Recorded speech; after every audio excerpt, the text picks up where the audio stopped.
ကောင်းမှုကုသိုလ်လှုပ်ချင်တဲ့စိတ်ကလေးတွေပေါ်လာရင်ချက်ချင်းလှုပ်လိုက်ပါဘာဖြစ်လို့လဲဆိုတော့စိတ်ဟာ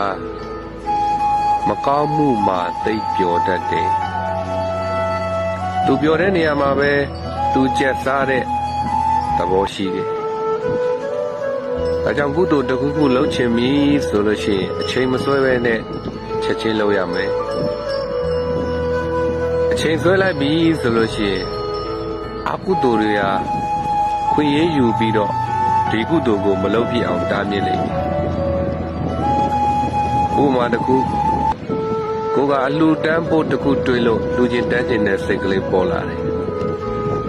ဒါပေမဲ့ချက်ချင်းလက်ငယ်ကြီးမလှူနိုင်သေးဘူးဆိုရင်တော့မှလူချင်းတန်းကျင်တဲ့ကုသိုလ်စိတ်ကလေးပြောင်းမသွားခင်မှာ